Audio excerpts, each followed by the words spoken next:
오늘은 그녀는 평범한 삶을 비범하게 만들었다 책 51페이지 상단 부분 살펴보겠습니다.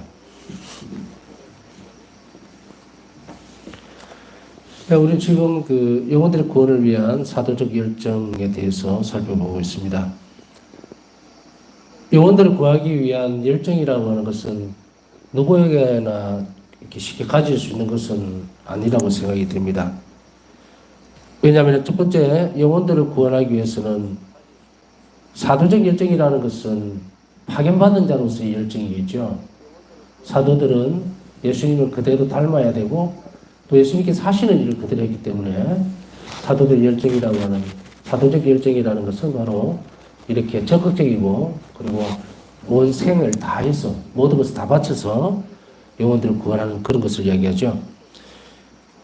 이런 사도적 열정은 바로 영혼들을 구하는 데 있어서 우리가 추상적이거나 혹은 형식적이거나 혹은 어떤 감정이 휘둘려서 하는 것이 아니고 계속 강조해 왔습니다만은 우리는 영혼들을 사랑하는 법을 먼저 하나님에게서 배우지 않으면 이렇게 할 수가 없어요.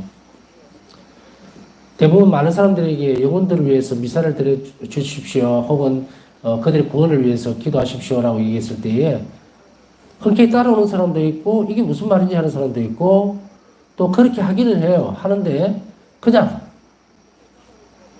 사실은 이제 영혼들을 구원하기 위해서는 저도 완전하다고 할 수도 없고요. 아주 저도 바닥입니다. 바닥인데 적어도 부모가 자식을 사랑한다는 그런 마음으로 혹은 그보다 더한 마음으로 이 일을 해야 돼요. 또 그런 마음을 갖도록 해야 되고 왜냐하면 그것이 예수님 마음이기 때문에요. 예수님 자비로운 마음이에요. 예수님의 자비로운 마음이라는 것은 마음 자체가 자비롭다는 거예요. 전체예요. 어떤 일부분에서 마음의 어떤 한 부분에서 나오는 자비로움이 아니고 전체가 자비라. 성심은 전체가 자비예요. 그래서 자비는 바로 예수님이라고 얘기할 수 있다고 얘기했죠. 그러면 이들에게서 파견받아 있는 이런 사도적 열정은 바로 그러해야 된다는 거예요. 사실 우리는 천국에 가본 적이 없죠. 여러 개 가본 적도 없어요. 뭐 더군다나 지옥은 말할 것도 없고. 그래 바울사 성경은 이 세 군데를 다 보셨죠. 그러면서도 정말 지복직관 완전히 황홀하게 들어가 있는 완전한 행복에 들어가 있는 성인들의 모습들 천국이죠. 여러 개서 이 지상에서 지었던 죄 때문에 얼마나 가혹한 형벌을 받고 있는가 얼마나 모진 세월을 지내고 있는가 이런 여러 영혼들을 봤고 또 완전히 하나님에게서 떨어져 나가 있는 지옥의 얼마나 흉측하고 끔찍한지 그것의 영원성 이제 그것을 다 보고 나서 바울사 성령에게 있어서는 뭡니까? 애절함이 이제 묻어납니다. 그냥 그전에는 기도하고 했더라도 아주 열절히 한다 하더라도 상황을 모르는 것과 달라요. 여러분들 병원에 입원했을 경우의 수를 한번 봐도요. 예를 들은 거예요. 아픈 환자들을 계속 보고 있을 때 본인도 아프고 하면 이제 그 다음번에 환자들을 보게 될 때는 생각이 좀 달라집니다. 얼마나 아플까? 심적으로 얼마나 괴로울까? 근데 굉장히 많이 이해하게 되죠. 그래서 말을 하더라도 건성으로 하지는 않습니다.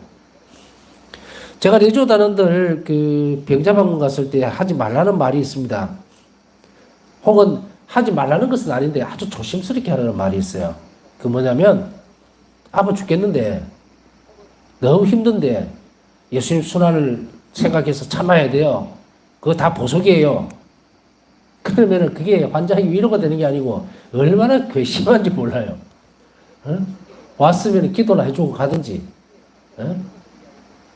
남의 아픈 사정도 모르고 거기에 정말 참으로 정말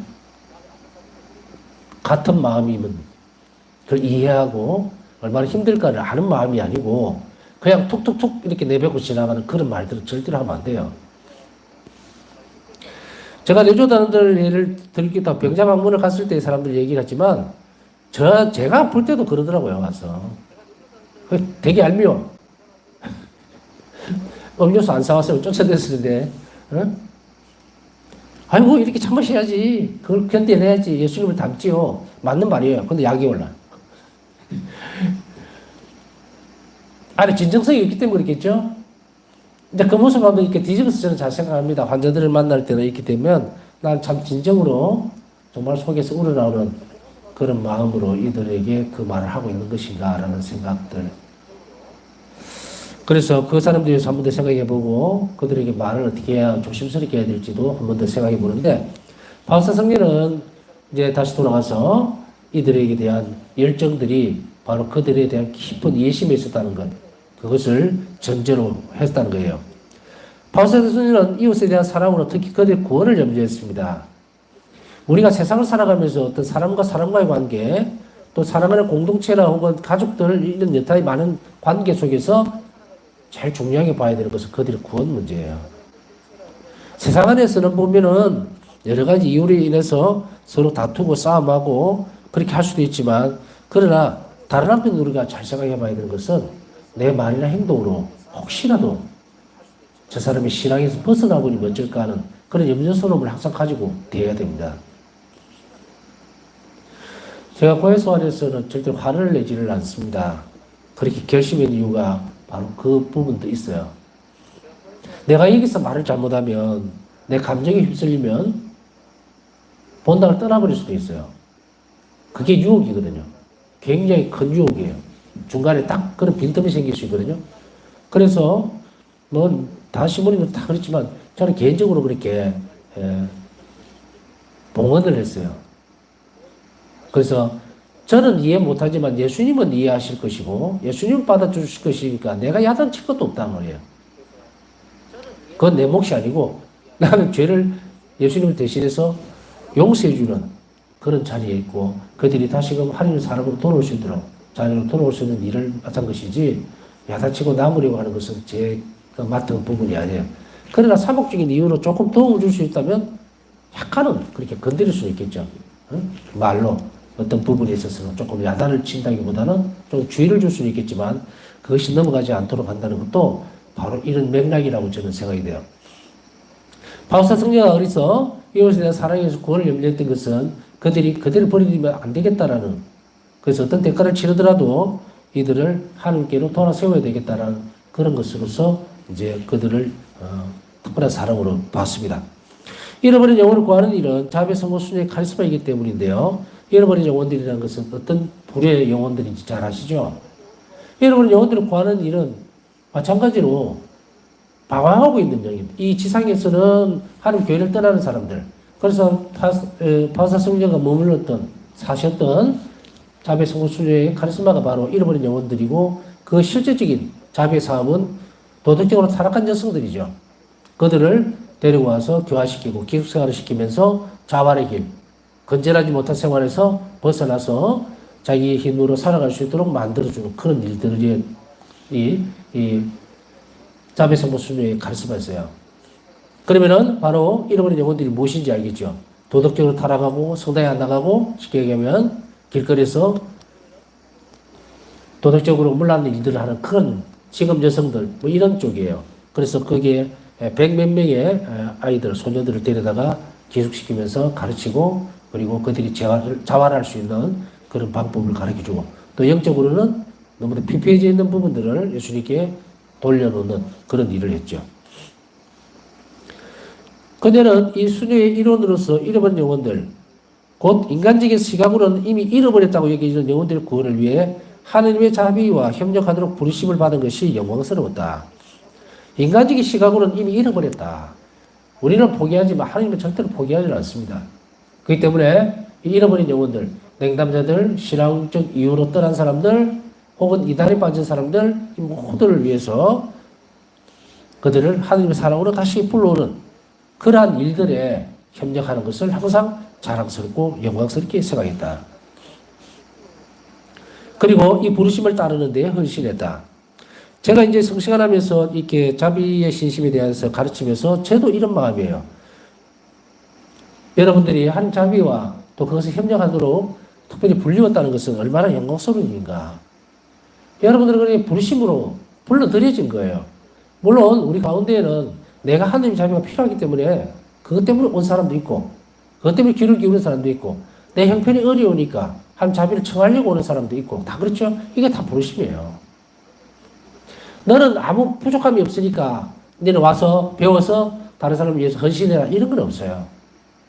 우리가 부족하기 때문에 하나님이 찾아왔고 그 부족함 때문에 그 사정을 누구보다 잘 알아요. 그래서 그 부족함이 있기 때문에 하나님 자비를 입는 것이거든요. 그러니 하나님 자비를 입은 사람이 뭡니까? 다른 이들에게 하나님 자비를 전해줄 수가 있습니다. 그러니까 여러분들은 또 이런 역지, 여러분 영혼도 구원해야 되지만 다른 한편으로는 이런 일들, 이 시간에 이런 교육을 받고 또 묵상을 하고 기도 생활을 배워가면서 뭐 해야 된다? 다른 이들의 구원을 위해서 헌신하도록 부르셨다는 사실을 여러분들은 명심해야 됩니다. 어떤 특별한 형태나 형식을 갖추어서 이렇게 모양을 만들어주고 공동체를 만들어주고 이렇게 해서 여러분들은 이런 소명을 가졌습니다 하고 옷을 갈아입히고 뭘 하고 이런 행위들이 꼭 있어야만 되는 것이 아니에요. 여러분들이 여러 가지 상황에 놓여서 이게 오지 못하고 또 방송으로만 이 강의를 듣고 또 따라서 성체조배도 하고 묵상기도도 하고 이렇게 하면서 따라온다 해서 개인적인 것은 없어요. 그게 여러분들 성소입니다. 이 방송을 보는 사람들은 하나님께서 여러분들 부르신 거예요. 여러분 성소가 여기 있는 거예요. 이 부르심을 받은 것은 물론 아까 얘기했죠. 내 개인적으로 부족하니까 뭔가 좀 갈급하니까 그리고 그것을 좀 청하고 싶으니까 왔다 하더라도 그렇게 부르셨던 목적이 바로 그런 거예요. 여러분들의 성소는 바로 이웃에게 대한 자비를 베푸는 것이다 하고 부르시면서 여러분들에게도 또한 자비를 베풀어 주실 거거든요. 그러니 자신의 신혼의식을 잘 알아들어야 된다. 내 주머니만 채워주기 위해서 이렇게 된 것이 아닙니다. 하나님의 계획과 부르심은 다양한 형태로 여러분들이 부족하게 만들므로 인해서 하나님을 찾을 수밖에 없도록 만들어 놓았다면 그게 부르심이에요. 바울사 성령은 바로 이런 부르심을 따르는 헌신했는데 한번 생각을 해보면 우리가 어떤 길에서보다도 이렇게 하나님이 적극적으로 협력할 수 있는 그리고 실천적으로 바로 결과물이 드러날 수 있는 것에 부르심을 받았다는 것은 대단히 영광스럽고 감사한 일입니다. 언제 우리가 어떤 형태로 하나님의 구원 사업에 적극적으로 협력할 수 있는 그런 기반이 어디에 있습니까? 예수님께서는 이 일을 함으로 인해서 당신과 협력한다고 분명하게 이야기하고 있는 것은 바로 이 자비 사업이에요. 다른 어떤 부분에서도 물론 교회가 헌신함으로 인해서 하나님의 일, 하나님 사업을 하고 있어요. 그것도 사실이에요. 그러나 우리가 하고 있는 일은 아주 독특하고도 특별한 것은 뭐냐면 자비 사업이라는 거예요. 영혼을 구하는 자비 사업. 이것에 있어서는 아주 뭐라 그럴까 좀 특별한 거죠. 지금까지 잊지 못했던 우리가 구원사업이라고 얘기했지만 그 구원사업 안에서도 특별히 자비사업이라고 하는 것이 우리가 듣기에 아주 생소한 부분일 수도 있고 저게 뭐지? 이렇게도 할 수 있지만 예수님은 바울사 성령을 통해서 분명하게 그어놓습니다. 자비는 직접적으로 영혼을 건져내는 작업이에요. 그 일을 위해서 헌신할 사람들을 불러 모으고 있고 그들을 위해서 교육을 시키는 거죠. 그 일을 지금 하고 있는 거예요. 그러니까 이가 얼마나 대단히 놀라운 일입니까? 다른 어떤 것과도 비교할 수 있는 부분들은 아닙니다. 예수님께서 직접 원하셨고 그리고 하나님께서 우리를 자비 사업으로 부르셨다는 것은 참 다른 한편 생각하면은 굉장히 확률적으로 저도 그래요. 확률적으로 엄청나게 어려운 일입니다. 제가 세상을 살아가면서 사제생활을 하면서 과연 이런 기회가 없었다면 나는 어떻게 살고 있을까에 대한 부분들을 생각해보면 굉장히 영광스럽고 그리고 물론 어렵고 어떤 데는 지치고 힘들지만 그러나 대단히 제 개인적으로는 봤을 때 굉장히 가문의 영광이다. 가문의 영광이다. 내가 이 길을 하나님께서 따라오도록 만들어 놓았다는 것이 그것이 자긍심이라든지 무슨 어떤 그런 부분들을 훨씬 뛰어넘는 우리 자신의 구원뿐 아니고 이 구원 사업에 헌신할 수 있도록 자비 사업에 헌신할 수 있도록 부르셨다는 것에 아주 큰 영광과 그리고 기쁨을 가져야 됩니다. 그녀는 불멸하는 영혼들을 구하는 우리의 사업을 위해 노력하고 고생하며 나의 힘을 모두 소진하고 싶다. 일기 194라고 일기에 고백했다. 영혼들을 구하는 우리의 사업을 위해서 노력하고 고생하는 자 여기서 정말 놀랍다기보다는 딱 이렇게 숨이 멎을 수밖에 없는 그런 단어가 있어요. 뭡니까? 불멸하는 영혼들을 위해서. 우리가 하는 일은 현실적으로 있을 법한 일이 아닙니다.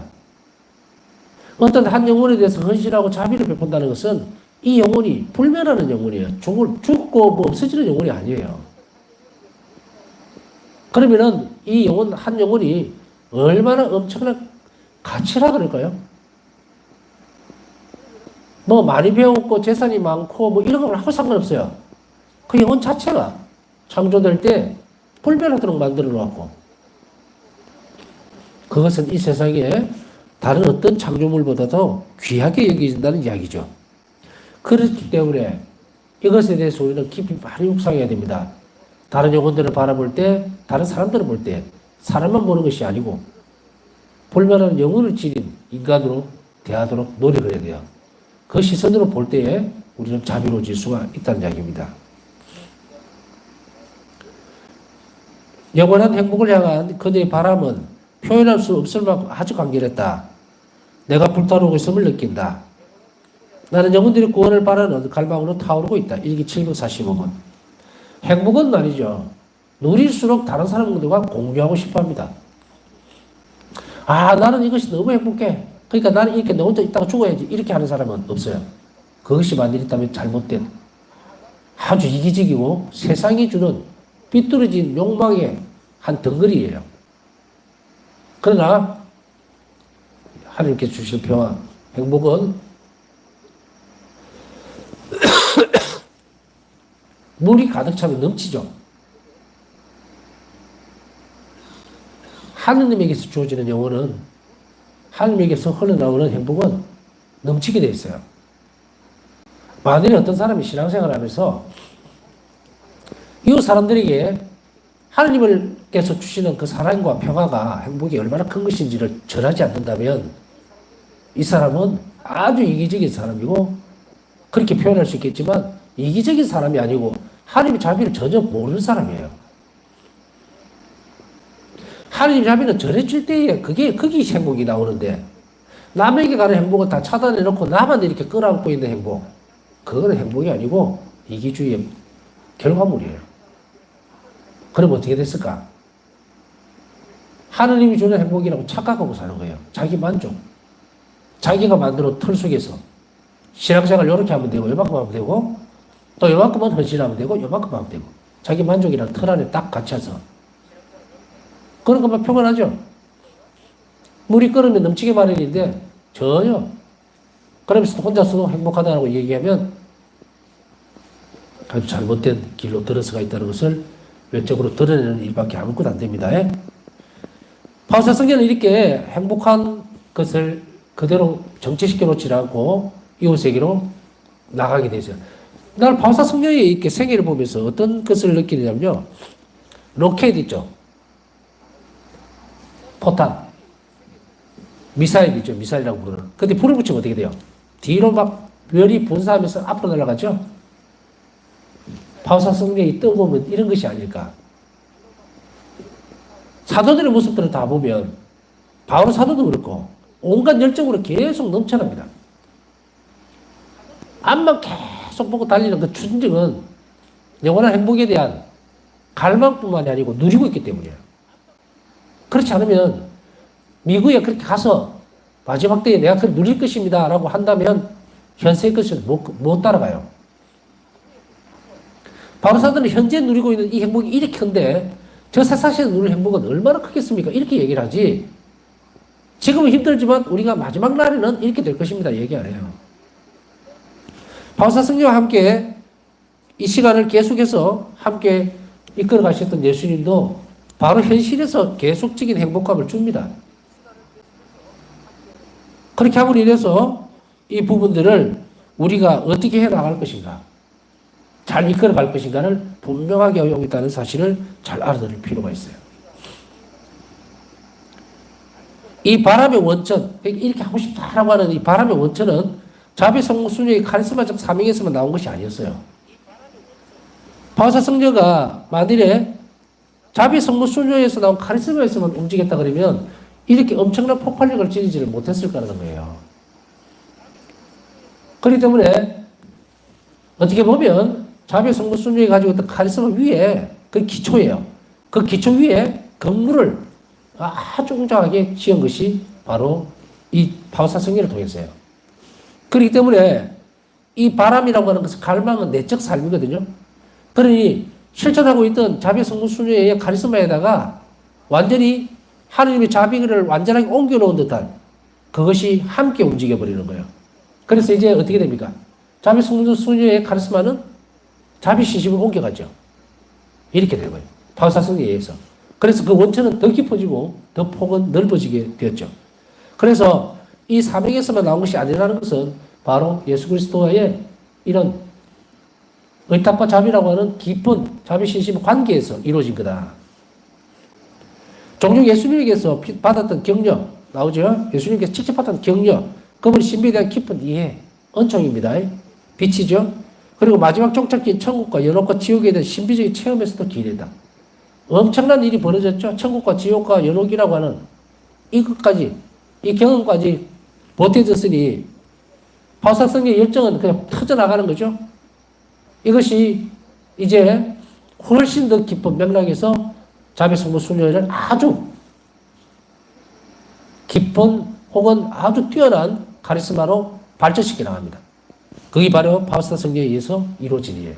그래서 바우사 성례가 공동 창설자라고 하는 말은 바로 첫 번째 이 자비 성부 순례가 채워졌던 창설했던 그 원장을 뛰어넘는, 창설자를 뛰어넘는 그런 카리스마를 하느님께서 직접 받았기 때문에, 예수님께서 여기서 받았기 때문에 이걸 카리스마라고 얘기를 하지만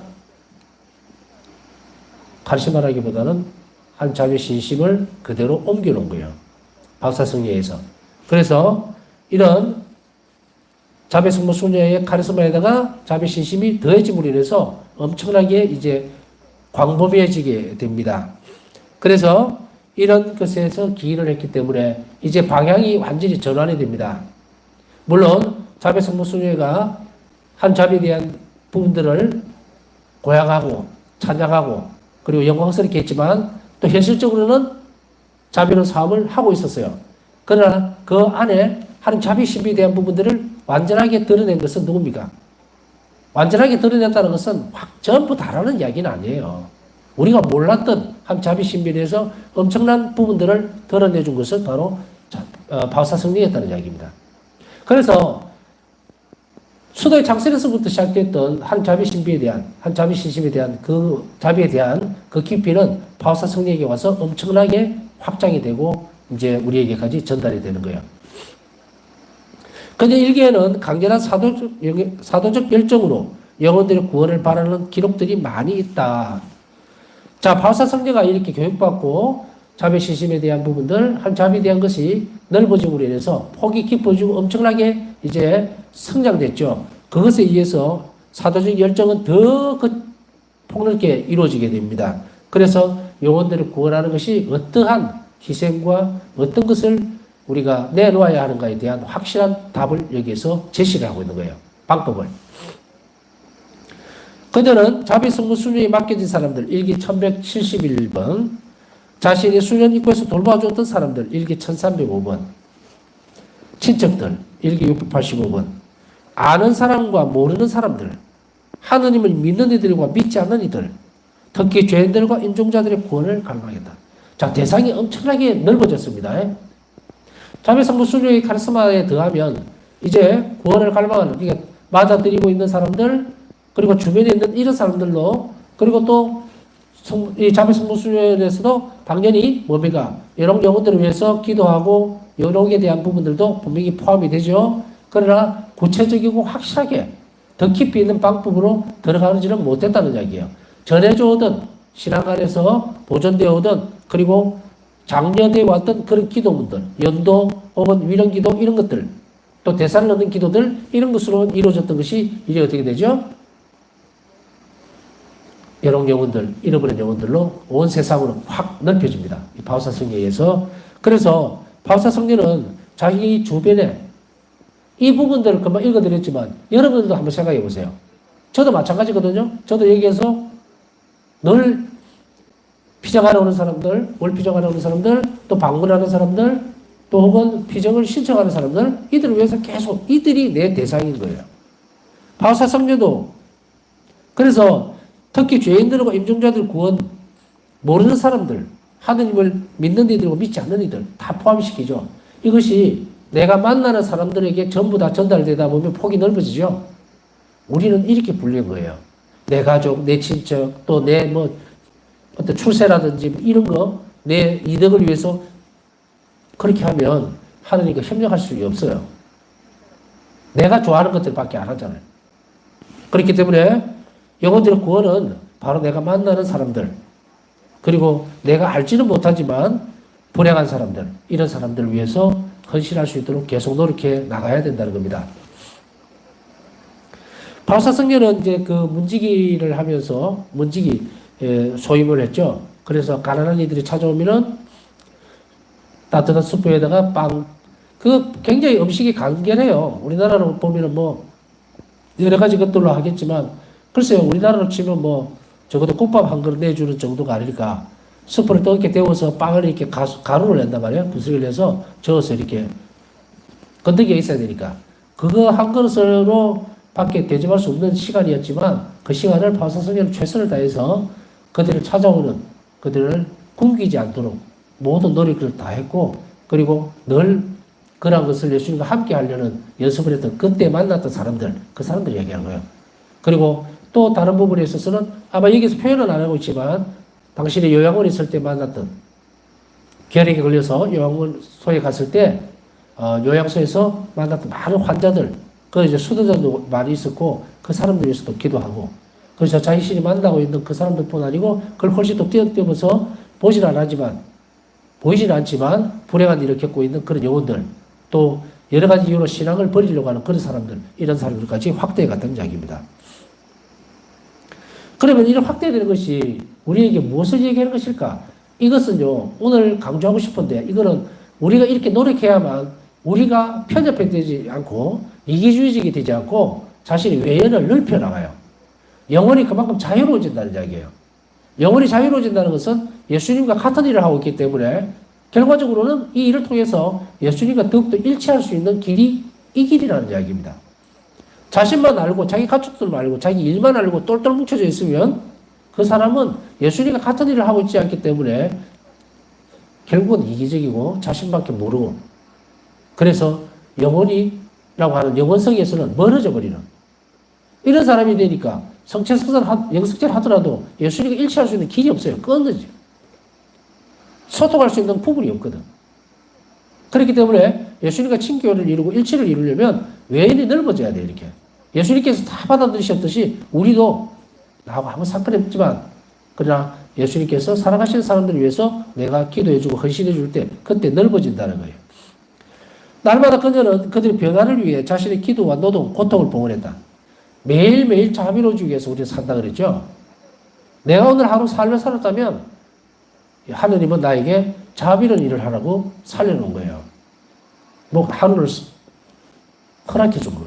내일 만일에 내가 눈을 뜰 수 있다면 내일 어떻게 자비로운 일을 할 것인가에 그것만 고민을 하라는 거예요.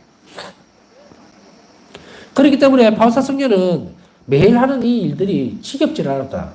왜냐하면 오늘 똑같은 어떤 일들을 패턴으로 간다 하더라도 똑같은 일이 똑같은 느낌을 줄 수는 없거든요. 오늘은 밭일을 하다가 좀 어려운 일이 생길 수도 있고, 또 같은 정원을 갖고 다가도 어떤 때는 가스등불을 막 해주고 어려운 일이 될 때도 있고 상처기도 많이 날 때도 있고 다르죠. 그래서 그 매일 바뀌는 그 부분들을 그냥 오늘은 좀 까다로운 내 일이 이렇게 본 것이 아니고 오늘은 이 일을 위해서 하면서 이 노고를 누구를 생각해 줘야 될 것인가? 오늘은 여러 개에서 가장 버림받은 영혼들을 생각할 것인가? 아니면 오늘은 자기 삶을 포기하려고 하는 그 영혼을 위해서 이걸 드려야 될 건가? 이러면은 그 일 자체가 엄청난 가치를 지니게 돼요. 상상할 수 없는 보상을 가지고 있는 가치를 지니게 되기 때문에 바오사 성녀는 이것으로 인해서 매일 자신의 삶을 이렇게 헌신했기 때문에 사실 제가 볼 때는 바오사 성녀는 참 바쁘게 살았어요. 삶은 굉장히 단조로워졌는데, 그런데 바오사 성녀 또한 마찬가지로 앞부분에서 살펴보면 단조로운 삶이야 이런 부분 나오죠. 사실 순종을 해서 저도 신학교 생활을 할 때도 그런 생각이 듭니다. 너무 단조롭습니다. 변화가 아무것도 없어요. 조금 시끌시끌하고 약간 이렇게 뭐랄까 변화가 일어나는 날은 외부에서 사람들이 이렇게 올 때예요. 마당이 막 시끌시끌하고 막 맨날 남자 목소리만 나다가 남자 여자 목소리 청년의 무슨 뭐 주일학교 혹은 부모님들 방문할 때도 있고 이렇게 시끌시끌하면 분위기가 좀 많이 바뀌어요. 아, 그래 이게 사람 사는 세상이 이런 느낌이 드는데 그런 일이 없을 때는 평상시에는 제주꾼듯이 조용합니다. 그냥 수업하러 갔다가 성당 갔다가 식당 갔다가 일 있으면 이제 밭은 일을 안 했죠. 그냥 풀 뽑는 뭐 작업 조금 하고 이런 것들 뱅글뱅글 학기 내내 이렇게 돈단 말이에요. 이 따분하요. 빨리 방학해서 본당에 가면은 올여름 방학 때는 아이들 데리고 어디로 가지? 이런 고민들 그런 것들을 기다리는 것이었지 그 시간을 참 많이 허비했다고 생각이 돼요. 만약에 오늘 수업을 하는 이 시간이 나한테는 힘들고 고통스럽지만 미래에 내가 사목해야 될 사람들을 미리 생각하고 그것을 바꿀 수 있었으면 참 좋았겠다. 더 나은 삶을 내가 살아갈 수 있었겠다라는 생각을 해봅니다. 그러나 뭐 그때 지나간 거고 지금이라도 알았으니까 이제 이것을 하루하루 시간 무엇을 하든 그것을 허투루 쓰지 않는 연습들을 하는 것이 바로 예수님을 내 안에 아주 밀접하게 모시는 길이라는 것을 가르쳐주고 있으니까 얼마나 우리는 행복하냐 이 말입니다. 그녀는 위험에 빠진 사람을 볼 때마다 여러 가지 고행과 보석을 바치면서 하나님께 그 사람이 죄를 범하도록 허락하지 마시기를 기도하며 자비를 간청했다. 1기 6번 85번. 죄를 범하도록 허락하지 마시기를. 이 부분. 파사성녀는 고행과 보석을 바치면서 기도를 했어요. 그러면서도 뭐합니까? 그 사람이 일이 끝난 후에 뭘 하는 것이 아니고 그 일을 실행하지 못하도록 막는 기도 효과가 여기 있다는 거예요. 죄를 범하지 못하도록.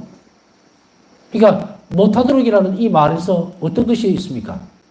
허락하지 마시기라. 이 부분들을 보면 하느님의 허락 없이는 어떤 일도 이루어지지 않는다는 것을 여러분들은 잘 알아들어야 됩니다. 죄를 범하려고 하는 사람도 그 죄를 지으려고 하는 그 순간에 하느님이 허락하는 거예요. 내 몰라라. 나는 모르겠다. 너 알아서 해라. 이게 아니에요. 그러면 왜 말리지를 않을까? 왜 그 사람이 죄를 지을 수 있도록 전당하시 하나님께 왜 말리지 않을까? 기회는 동일하게 주거든요. 죄를 지을 수 있는 A라는 B와 똑같은 상황에 놓여 있을 때 B라는 사람은 이 안에서는 이러면 안 되라고 제동이 걸린 사람이 있는데 이 사람은 그런 게 없죠. 상황은 똑같단 말이야. A나 B나. 그랬을 때에 두 개를 다 허락을 해주는 거예요. 근데 A라는 사람은 그 죄에 대한 제동력이 없습니다. 그럼 어떻게 돼요? 그 일을 실행하겠죠. 한 명은 자신 의지로 안 되라고 했기 때문에 이것은 하느님이 허락을 어떻게 합니까? 못하도록 해버리는 거예요. 그 상태로 허락을 해주는 거고. 이 사람은 그런 게 없으니까 덤빌 때 그대로 놔둔 거예요. 그러나 이것을 누가 막을 수 있다? 우리의 희생과 기도로서 막을 수가 있어요. 그러면은 이렇게 잡으려고 그럴 때 우리 기도나 희생이 보석이 들어가서 그렇게 하지 말기로 하나님께 간청하면 하느님은 이 사람이 여기서 마음을 돌리도록 만들어 놓은 거예요. 왜냐하면 우리 희생이 있었잖아요. 이걸 보정을 해서 이 사람을 돌려세운다. 이게 잃어버린 영혼들을 구원하는 데 있어서 너무도 중요한 예물이 될 수도 있어요. 우리의 보잘것없는 기도가 바로 이렇게 이 사람을 돌려세울 수 있구나. 그러면 그 하루가 우리에게 있어서 무의미한 겁니까? 아닙니다. 너무도 귀중한 시간이라는 것을 우리가 알아들어야 됩니다. 남은 시간 묵상하면서 오늘 기도 청하신 분들 하나님 자비로 다 이루어지기를 간절히 기도해 주십시다. 그리고 남은 시간 묵상하겠습니다.